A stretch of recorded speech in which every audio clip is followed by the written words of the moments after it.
Hi, everyone. Our subject today is about heaven and hell. I imagine that any person from the space of the Abrahamic religions must have thought or wondered, publicly or within him or herself, about the concepts of heaven and hell. Are they two physical places, meaning they can be referred to, or are they within the realm of the unseen, but remain in a physical space, or are they just symbols that do not necessarily mean the literal meaning of both words? These are, of course, legitimate questions. For those who receive Islamic teaching from an early age, the concepts of heaven and hell are two material places, as many verses and hadiths explicitly refer to this. Consequently, there must be a place in this universe called heaven and another called hell. A person's imagination does not assist him or her in order to know the location boundaries or nature of any of these two places. But he or she deals with the matter as described or presented to him or to her. Simple thinking in our time will lead anyone to ask what is beyond the traditional concepts of heaven and hell. Among these questions, if we are talking about a space where they are located, and therefore what is this space, then how do people move after death to heaven or hell? Do they move with their bodies and souls? If they move with their bodies, this raises other questions because bodies and souls each belong to a different world. And if they are moving with their souls, which means bodies moving with their souls, that are not material, therefore they are not affected by physical phenomena such as heat or cold, and they are not harmed by staying in fire immortal. This will open up a space of freedom to think and question out loud about these and other concepts.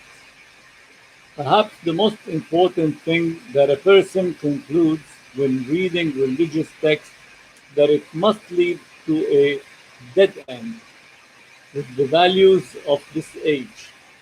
No proof to confirm the text or deny them. One thinks as he or she likes. The issue is summarized in that the clergy say it will be bodies and soul. The body perishes and the soul remains so that they are resurrected together in the afterlife. The good will be rewarded with sensual bliss in paradise, as the faulty, careless, and negligent is punished with sensual torment in hell. All of the books agreed on a heretical existence after death, with some difference in details as to religion. Therefore, hermeneutic provides more readings of the text and explains the multiplicity of interpretations and meanings of the same text, and separates the multiplicity of discourses and doctrines. The descriptions in Quran are rather symbols to entice and intimidate people in order to educate them and correct their behavior. So it was necessary to simulate and represent in the past and to describe heaven with realistic sensations that people have and a pleasure known to them, such as in verse 15 of Surah 47, which says,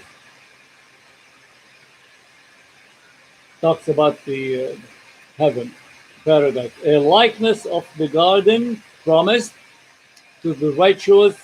In it are rivers of water, incorruptible, rivers of milk, the taste never changes, rivers of wine, a joy to those who drink, and rivers of honey, pure and clear. In it, for them, all kinds of fruits and grace from their Lord, unlike those who shall dwell forever in the fire and be given drink boiling water that cuts up their bowels. So the example is giving something that you can realize just to approach the concept from the minds of the people.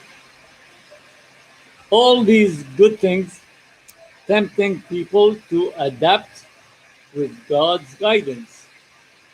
But in other verse, a warning not to fall into misguidance, to avoid undesired state, as in verse number 37 of Surah 5. They will long to get out of the fire, but never will they get out, therefore, and theirs will be a lasting torment. Intimidation, as you can see. Numerous are in Quran the verses talking about heaven and hell, paradise and fire, all in the context of exhortation and intimidation.